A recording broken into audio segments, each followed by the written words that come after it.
আসসালামু আলাইকুম প্রিয় খামারি ভাই ও বন্ধুরা, আপনারা যে যেখান থেকে দেশ কিংবা প্রবাস থেকে কাছে কিংবা দূরে আপনারা যেখান থেকে আমার এই ভিডিওটি দেখতে পাচ্ছেন, আমি সবাইকে জানাই আন্তরিক শুভেচ্ছা এবং অভিনন্দন।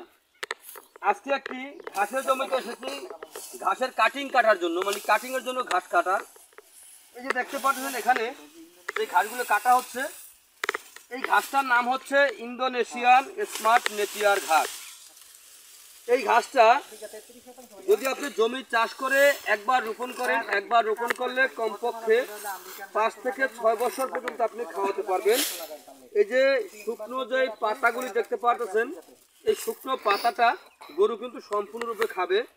আর এই যে কাঁচা যে পাতাগুলো দেখতে পাচ্ছেন, এই কাঁচা পাতাটা, এই পাতাটা কিন্তু আমরা গরু সম্পূর্ণরূপে খাবে, ছাগলও খাবে। অন্যান্য ঘাসের তুলনায় এই ঘাসটা কিন্তু ছাগলও কিন্তু খুব বেশি পরিমাণে খেয়ে থাকে। তো দেখেন, এই যে দেখেন কাটিং এর জন্য আমরা এই ঘাসটা কিন্তু অনেক দিন হয়ে গেছে। এই ঘাসটার বয়স কিন্তু প্রায় 6 মাসের অধিক হবে। এই দেখেন এখানে যে কাটিংগুলো হয়েছে, কাটিংগুলো নরম। এই দেখেন আমি কাটিং ভেঙে দেখাচ্ছি। এই যে দেখেন ছোট্ট একটি কাটিং, এই কাটিং থেকে একটি এত বড় একটি ছোপের ঘাস হবে। এই কাটিংটা যদি আপনি একবার রোপণ করেন, একবার রোপণ করলে কমপক্ষে 5 থেকে 6 বছর আপনি খাওয়াতে পারবেন। এই ঘাসটা গরুকে খাওয়াতে কোনো প্রকার মেশিনের প্রয়োজন হয় না। যেমন এই দেখেন, যদি মেশিনের প্রয়োজন হতো তাহলে কিন্তু আপনি এভাবে হাত দিয়ে ভাঙতে পারতেন না।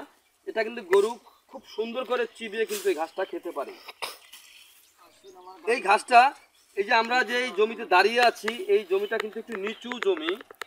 এখানে কিন্তু পানি আটকে থাকে।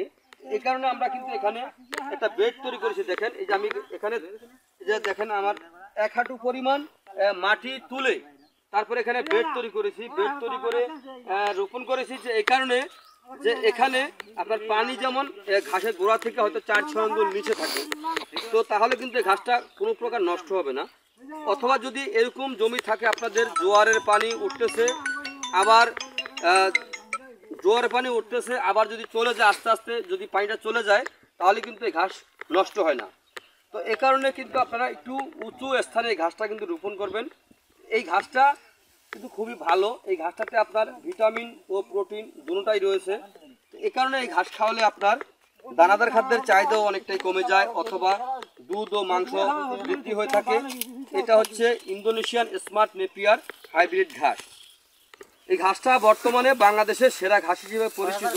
এই দেখেন প্রতিটি এই গিটের ভিতরে দেখেন অঙ্কুর কিন্তু চলে এসেছে। দেখেন অঙ্কুর কিন্তু চলে এসেছে, এই দেখতে পাচ্ছেন অঙ্কুর কিন্তু অলরেডি চলে এসেছে।